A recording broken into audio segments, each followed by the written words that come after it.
भारत के शूरवीर महाराणा प्रताप का 477वां जन्म दिवस पूरा भारतवर्ष बड़ी धूमधाम से मना रहा है। देश में कई जगहों पर उनको याद किया गया और रैली निकाली गई। महाराणा प्रताप के 24वें वंशज लोकेंद्र सिंह कालवी और हरियाणा सरकार के मुख्य संसदीय सचिव श्याम सिंह राणा पलवल में होने वाले महाराणा प्रताप के जन्म दिवस के कार्यक्रम में शामिल होने के लिए फरीदाबाद में भाजपा के पूर्व मीडिया प्रभारी उमेश भाटी के सेक्टर 37 स्थित कार्यालय पर आए हुए थे एवं एएनएन के रिपोर्टर राममिलन मौर्य ने उनसे बात की। लोगों को क्या संदेश देना चाहिए? उसके लिए यही संदेश जो मैंने आपसे इसमें कहा, भाई हम आर्थिक तौर से कभी इतने मजबूत नहीं है, राजनीतिक आजादी है, लेकिन स्वदेशी बनना, राष्ट्रवादी होना और मेक इन इंडिया का जो नारा है उसको सार्थक करने के लिए उन्हीं रास्ते चलना पड़ेगा जो महाराणा प्रताप। कालवी जी, जो महाराणा प्रताप जी की नीतियां हैं या जिनके वो थे, उसको किस तरीके से आप चाहेंगे कि देखिए 500 वर्ष पूर्व जी ये स्वाभिमान और स्वतंत्रता के लिए महाराणा प्रताप को आज भी हम पूजनीय मानते हैं।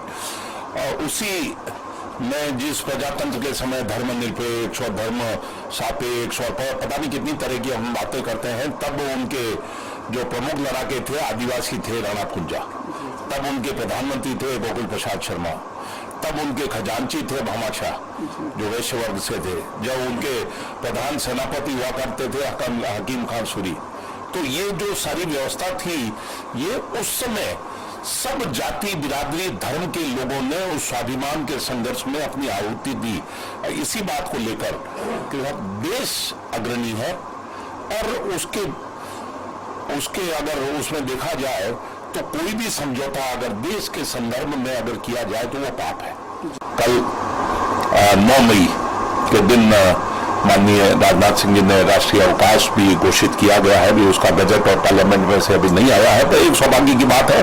जैसे कि आपने बताया कि उनके जन्म दिवस को राष्ट्रीय छुट्टी घोषित कर रहे हैं, उसके विषय में क्या कहेंगे, कैसा लग रहा है? क्योंकि अभी तक महाराणा प्रताप जी को जो उनको स्थान मिलना चाहिए था वो अभी तक नहीं मिल पाया।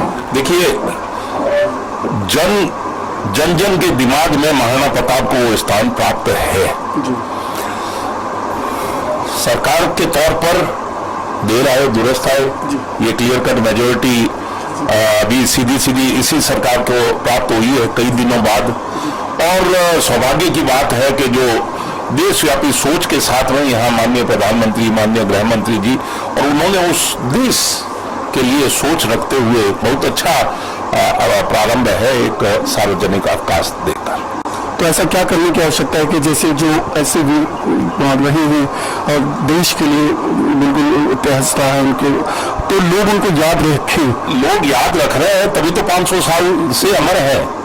हाँ, नहीं तो 500 साल बहुत बड़ा टाइम होता है। आज 477वीं जयंती मनाई जा रही है। 500 वर्ष पूर्व जिस आदमी का कार्यकाल खत्म हो गया, उसको आज तक अगर याद है तो उसके संघर्ष के लिए उनके अगर जन्म जयंती अगर हम मना रहे हैं तो उनके कदमों पर 2 कदम चलकर ही उसको मनाने का कोई अर्थ है, औचित्य है। अन्यथा तो ठीक है, बहुत से महापुरुषों के हम मनाते हैं और उसके बाद में 2 मिनट बाद में भूल जाते हैं। हम शराबबंदी पर बहुत लंबे लंबे भाषण देते हैं और थकान उतारने के लिए 2 पैग लगाते मिल जाते हैं। तो इससे तो अच्छा है ये पाप नहीं किया जाना चाहिए। क्यों हम भाषण देते हैं? अगर छोड़ना है छोड़ दिया जाए, अगर किसी को अगर दवाई लेनी है लेनी है।